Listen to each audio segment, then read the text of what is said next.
말씀은 하나님과 대화하는 법이라는 제목으로 우리가 좀 말씀을 나눠보려고 합니다.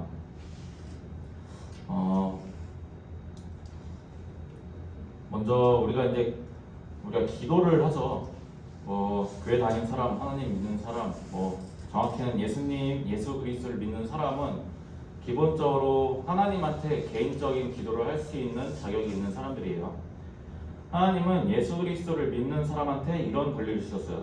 그거는 예수 그리스도가 나의 주인이고 나의 영혼을 구원하신 분이고 나의 생명을 구원하신 분이다라고 믿고 또 고백하는 사람들한테는 하나님의 자녀로 삼아주겠다라는 하나님이 우리한테 그런 권세와 권리를 주셨거든요. 그러면서 이제 예수님이 우리한테 알려주신 게 있어요. 내 이름으로 기도하면 내가 행하겠다라는 말씀을 하시거든요. 네, 요한복음 14장 13절 말씀인데 여기가 9절이라고 써놨네요. 너희가 내 이름으로 무엇을 구하든지 내가 행하리니 이는 아버지로 하여금 아들로 말미암아 영광을 받으시게 하려 함이라.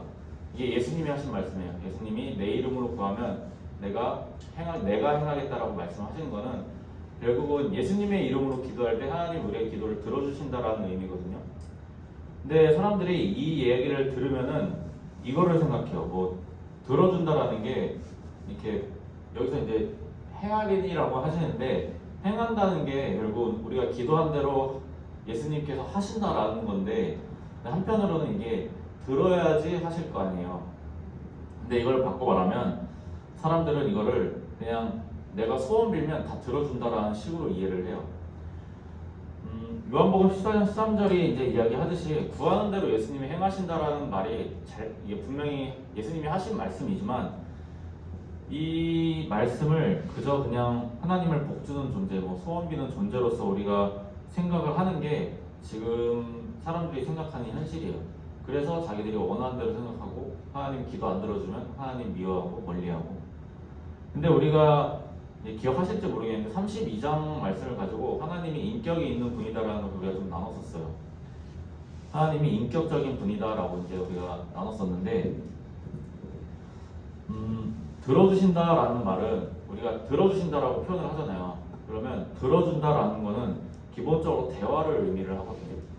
그러면 우리가 하나님한테 기본적으로 기도하고 하는 거는 내가 원하는 거, 내 어떤 이 상황을 하나님 들어주십시오, 힘듭니다, 이거 해결해 주세요 라는 의도로 보통 이야기를 하고 기도를 하는데 이건 결국은 하나님의 말을 우리가 듣고 하나님한테 질문하기보다는 내가 원하는 걸 하나님한테 요구하는 거란 말이에요, 기본적으로. 근데 하나님이 여기서 하시는 말씀은 대화를 원하신다는 거예요. 대화라는 거는 상대방을 더 알기를 원하고 또 상대방을 이해하려고 하고 이 사람이 어떤 사람인가를 알려고 하는 게 대화잖아요. 그냥 나 혼자 일방적으로 이야기하는 걸 우리가 대화라고 하지는 않아요. 공감하기 위해서 하고 또 그 사람이 어떤 사람인가 친분을 나누기 위해서 보통 대화라는 걸 해요. 우리가 내 목적을 위해서 하는 대화는 어디 은행이나 이런 창구에 가고 일하시는 분들한테 이런 대화는 사실 그 사람을 알려고 하는 게 아니라 내 문제를 해결하려고 하는 대화잖아요. 근데 하나님이 원하시는 건 이런 대화가 아니란 말이에요. 교제의 대화를 원하신다는 말이거든요. 들어주신다라는 거는 하나님이 나의 말을 들어주신다라는 거예요. 그냥 우리가 전에도 나왔었잖아요. 듣는다라는 거는 들었으면은 액션이 나와야 돼요. 근데 듣고 흘려버리면 그거는 듣는 게 아니잖아요. 하나님이 원하시는 거는 하나님이 말씀하신 건 내가 듣고 그리고 행하겠다라는 거예요. 이거는 바꿔 말하면 내가 너와 교제하고 내가 어떤 의도를 갖고 너에게 하는지 또 너는 어떤 의도를 갖고 나에게 이야기하는지 우리 한번 이야기를 나눠보자라는 거란 말이에요. 하나님과의 관계가 제대로 돼 있지 않은데 내가 원하는 것만 해달라고 하면은 하나님 입장에서는 이게 내가 왜 해줘야 되는데라는 질문이 나올 수 있는 거잖아요. 그러면 우리가 최소한 하나님 제가 이러이러한데 이러합니다. 하나님 이런 상황 도와주세요 라고 할 때 하나님은 이거에 대해서 어떻게 생각하세요? 라고 질문 한 번쯤 해볼 수 있는데 우리가 기도를 할 때는 보통 나 힘든 것만 이야기하고 내가 원하는 것만 이야기하지 하나님한테 구하진 않는단 말이에요. 하나님 제 생각이 이런데 하나님 보시기에 어떻습니까? 라고 우리가 보통 질문하진 않아요. 근데 우리는 그거를 대화라고 생각해요. 왜냐하면 그게 기도라고 배워왔고 우리가 그렇게 하는 게 기도라고 봐왔기 때문에 우리가 그렇게 해요. 근데 하나님은 대화를 하겠다라고 말씀을 하시는 거예요. 하나님이 원하시는 기도라는 건 대화예요, 대화. 내가 원하는 걸 일방적으로 말해놓고 안 해주면 안 들어주면은 하나님 무시해버리는 그게 대화가 아니라 상대방의 의견을 묻고 하나님의 의견을 묻는 거, 그게 대화라는 거예요. 근데 우리가 하는 거는 그저 원하는 거 해달라고 또 소원 비는 거, 거기서 그치죠. 오늘 말씀은 우리가 하나님과 어떻게 대화할 수 있고 또 어떻게 기도하는 게 대화인지에 대해서 보여주고 있어요. 어떤 기도가 하나님과 대화하는 것인지. 출애굽기를 우리가 좀 오랜만에 해서 기억이 잘 안 날 것 같아서 32장 말씀을 잠시 한번 훑어볼게요. 이제 32장의 내용을 좀 훑어보자면 하나님의 약속을 받기 위해서 이제 모세가 40일 동안 시내산이라는 곳에 올라가요. 근데 그 40일간의 시간 동안에 이스라엘 백성들이 이제 모세가 40일이라는 시간 동안 안 나오니까 안 보이니까 도대체 우리를 여기까지 이끌어낸 그 사람은 어딨냐? 모세라고도 안 해요. 그 자는 어딨냐? 이렇게 표현을 해요. 그러면 모세에 대한 존경도 없고 하나님에 대한 존경도 없는 거예요. 그냥 자기들의 욕구를 채우는데 급급한 거지. 그래서 그 사람이 어디 있는지 모르겠으니까 아론한테 이제 이야기를 해요. 네가 우리를 위해서 우리 신을 만들어 달라 라고 이야기를 해요. 근데 여기서 제사장인 아론이 그 의견을 그냥 수용해버려요. 설득하지 않고 그들을 바꾸려고 하지 않고 아론이 수용해버려요. 그래서 아론은 두말 하지도 않고 백성들한테 금을 모아갖고 그 금 갖고 이제 소의 형상을 만드는데 이 소의 형상은 당시에 이집트에서 이제 창세신의 역할이었던 황소 머리의 신을 형상화한 거예요. 이 사람들이 이집트에서 노예였기 때문에 이집트의 신들이 익숙하단 말이에요. 그러니까 아론도 똑같이 이집트에서 노예였기 때문에 이 금을 모아다가 자기들이 생각하는 가장 높은 신의 형상으로서 황소를 만든 거예요. 근데 분명히 알죠. 하나님이 형상을 만들지도 말라고 했고 또 하나님이 그 황소도 아니란 말이에요. 근데 이 사람들은 그렇게 했어요. 그래서 하나님이 이 모습을 보시고 모세한테 이야기를 해요. 야, 네 백성이 지금 범죄하고 있다라고. 가서 네 백성을 한번 봐라. 하나님 여기서 내 백성이라 안 하고 네 백성이라고 하세요. 이 말은 하나님이 이스라엘 백성을 버리겠다라는 의미로 이야기를 하신 거란 말이에요. 근데 중요한 거는 뭐냐면 하나님이 여기서 이야기하실 때 내가 이렇게 화났으니까 내가 얘네들 쓸어버리고 너를 통해서 새로운 민족을 세울 거야 라고 이야기를 하시거든요. 근데 하나님이 정말 그렇게 하실 거면 말로 안 해도 돼요. 그냥 쓸어버리고 앞으로 너를 통해서 새로운 민족을 세우겠다라고 하시면 되는데 굳이 말로 표현을 하세요. 우리가 이걸 갖고 하나님이 화내는 모습만 보지 말고 하나님이 왜 이런 표현을 하시는지를 좀 보자라고 이제 나눴었거든요. 하나님이 굳이 화를 내시는 이유는 내가 이렇게 화냈으니까 니네 이거 뉘우쳐라는 거란 말이에요. 그 사람 이스라엘 백성들을 돌이키기 위해서 하나님이 굳이 화냈다고 표현을 하신 거란 말이에요. 이들이 돌이키고 하나님께로 돌아오기를 원하시기 때문에 그렇게 나 화났어. 그러니까 니네 이거 고쳐. 내가 이렇게 하기 전에 고쳐라고 하는 표현으로 하나님이 화났다라고 표현을 하신단 말이에요. 근데 사람들은 그것만 안 보고 그냥 하나님 화냈다, 진멸하겠다라는 표현만 보고 무서운 하나님으로 생각했다라고 우리가 말씀을 나눴었어요. 이렇게 하나님이 어떤 분인지 우리가 알아야 한다라는 말씀을 나누고 나서 이제 오늘 말씀의 상황은 그 이후에 모세가 하나님의 말씀을 듣고 나서 하나님 이 백성 좀 용서해 주세요 해갖고 어떻게 해결해서 용서를 해주셨어요 하나님이. 근데 문제는 하나님이 그 다음에 이런 말씀하세요. 내가 저 백성은 용서하겠다. 근데 내가 저들이랑 앞으로 함께하진 않겠다라고 이야기를 하세요. 왜냐하면 내가 저들이랑 같이 가다가는 내가 이 자들을 내가 쓸어버릴 것 같아서 그냥 같이 못 가겠다라고 말씀을 하세요. 근데 이 말을 바꿔 말하면 이들이 아직도 범죄하고 아직도 뉘우침이 없어서 내가 같이 가다가 내가 이 자들을 쓸어버릴 것 같으니까 내가 이 자들을 살리기 위해서 그냥 보내겠다라는 말씀이거든요. 근데 모세가 여기에다 이제 막 기도하고 하나님이랑 대화하는 내용이 오늘의 이 말씀의 내용이에요. 사실 이제 11절 이후에 이제 모세가 하나님한테 하는 말씀들이 쭉 나오는데 이 말씀들은 결국은 이거예요. 모세가 하나님이 처음에 저를 이끌고 나왔을 때 저를 리더로 세우셔서 이 백성을 구원하시겠다고 하지 않았습니까? 저랑 같이 저 이스라엘 땅, 나 가나안 땅으로 함께 갈 수 있도록 끌고 가겠다고 하지 않았습니까? 라는 말을 하면서 하나님을 설득하는 내용이거든요. 이제 이 가나안 땅이라는 곳으로 이제 하나님이 처음에 이제 목적지를 정해주셨어요. 근데 이 가나안 땅이라는 데는 이 노예였던 이스라엘 사람들이랑 달리 이미 자리를 잡고 있는 사람들이 많이 있었어요. 근데 이 사람들은 그 땅이 되게 풍요한 땅이었단 말이에요. 그래서 먹을 것도 많고 또 경제적인 자유도 있었기 때문에 이 사람들은 막 힘도 있고 육체적인 건강도 있었고 또 군사력도 있는 사람들이었단 말이에요. 근데 그 사람들한테 아무리 사람이 많아도 전 노예였던 사람들이 무슨 전쟁을 할 수 있겠어요. 근데 그런 상황에서 하나님이 함께하지 않는다라는 거는 그냥 사지로 내몰겠다라는 말과 다르지 않아요. 그래서 모세가 이걸 알았기 때문에 하나님한테 하나님 그러지 마십시오.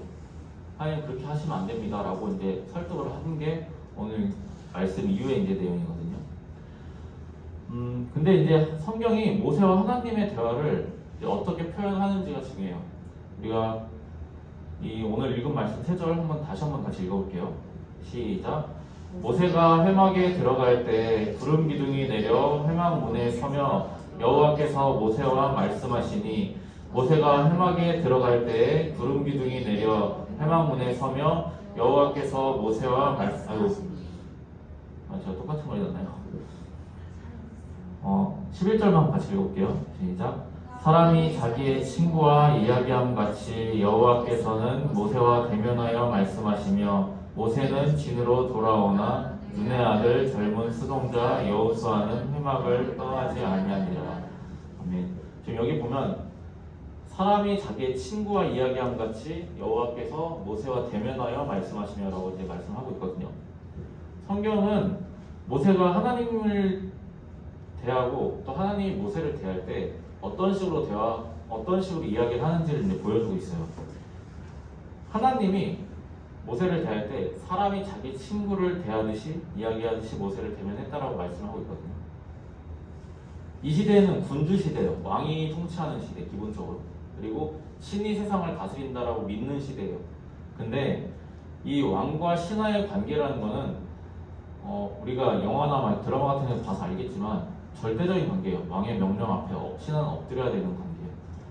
근데 심지어 창조주인 신이 그 자기의 피조물인 사람을 이게 친구 대하듯이 대한다는 것은 하나님이 어디까지 낮아지는지를 보일 수 있는 대목이거든요. 하나님이 사랑하는 사람을 어떻게 대하는지를 우리가 알 수 있는 대목인 거예요. 이거는 창조주가 자기 피조물이랑 친구랑 대화하듯이 사람이 친구랑 대화하듯이 말씀을 나눴다라는 것 자체가 하나님이 자기의 원래의 권위를 내려놓고 모세와 동등한 입장에서 이야기를 들어주셨다라는 걸 의미를 해요. 이거는 이 사람을 사랑하지 않으면 할 수가 없는 거예요. 왜냐면 내가 그만큼 높은 위치에 있는데 이 사람과 동등한 위치에 내려와서 이 사람과 대화한다는 거는 이 사람을 아끼고 소중히 여기기 때문에 이렇게 하는 거란 말이에요. 근데 이러한 하나님의 모습이 이 구약에만 나온 게 아니에요. 하나님의 모습은 항상 동일하시기 때문에 신약에도 똑같은 말씀이 나와요. 갈라디아서 4장 7절 말씀 보면 그러므로 내가 이후로는 종이 아니요 아들이니 아들이면 하나님으로 말미암아 유업을 받을 자니라. 종은 주인의 그 재산을 유산으로 받을 수가 없어요. 그렇기 때문에 예수님을 통해서 우리의 신분을 종에서 위로 끌어올리신 거란 말이에요. 예수님이. 그래서 예수님은 직접적으로 이렇게 이야기해요. 이제부터는 너희를 종이라 하지 아니하리니 종은 주인의 하는 것을 알지 못함이라. 너희를 친구라 하였노니 내가 내 아버지께 들은 것을 다 너희에게 알게 하였습니다. 예수님 본인이 우리의 위치를 종의 위치에서 이 죄인으로서 뭔가 갚아야 할 것이 있는 사람들에서 동등한 입장으로 올리셨어요. 예수님이 직접. 이거는 우리가 오늘 구약에서 읽은 말씀의 모습과 신약의 모습이 하나님이 전혀 다른 분이 아니다라는 걸 분명히 보여주거든요. 왜냐하면 구약의 모습은 4,000년 전의 하나님이고 신약의 모습은 4,000년 이후의 하나님인데 동일한 말씀을 이야기를 하고 계시단 말이에요. 그럼 바꿔 말하면 동일한 약속을 하신 분이고 동일하게 그 약속 지키신 분이라는 거예요. 하나님은 세상을 창조한 신으로서 또 왕으로서 그 권위를 세우거나 절대적인 복종을 요구하시지도 않았어요. 하나님이 우리한테 순종해라, 너희가 말씀 좀 들어라 라고 하는 거는 우리가 무슨 종로로 타듯이 그렇게 순종하라는 게 아니에요. 우리가 하나님 보시기에 그렇게 살아야지 너희가 행복한 삶 살 거고 너희가 내 자녀로서 합당한 삶이 이거야 라고 하시는 거지, 니네 이거 뭔가 이렇게 되게 종들이나 되게 노예들 대하듯이 그렇게 너희 이거 절대 복종해 이런 게 아니란 말이에요. 하나님은 대화하고 교제하기를 원하셔서 사람을 창조하셨어요. 이게 하나님이 우리를 대하시는 모습이거든요. 사랑하고 대화를 원하시고 또 함께 동행하시고 그래서 하나님이 아브라함이나 이삭이나 노아를 사랑하신 이유가 그거예요. 이들이 하나님의 은혜를 입긴 했지만 어쨌든 간에 하나님과 동행하는 자들이었기 때문에 하나님이 사랑하셨단 말이에요. 우리가 요즘 세대 차이 이야기 많이 하죠. 젊은 세대랑 어른 세대를 기성세대라고 하죠. 뭐 MZ세대랑 기성세대 그리고 부모랑 자녀들. 근데 왜 이런 세대 차이가 날까를 한번 생각해보면 문제가 그렇게 복잡하지 않아요. 세대 차이라는 게 MZ와 기성세대의 이 갈등이라는 게 그렇게 복잡한 문제가 아니에요. 뭐냐면 젊은 세대의 말을 부모의 세대, 어른 세대가 들으려고 하지 않고 이해하려고 하지 않기 때문이고 반대로 젊은 세대가 어른 세대의 말을 꼰대로 받아들이고 잔소리를 듣기 때문에 갈등이 일어나는 거예요. 서로가 왜 이런 이야기를 하는지에서 이해하려고 노력하지 않기 때문에 그런 문제들이 생긴단 말이에요. 이걸 보고 우리가 대화가 되지 않는다라고 표현을 하잖아요. 어른들이랑 대화가 안 돼. 내 상사랑은 대화가 안 돼. 부모님이랑 대화가 안 돼. 내 자식들이랑 대화가 안 통해 라고 이야기를 하잖아요.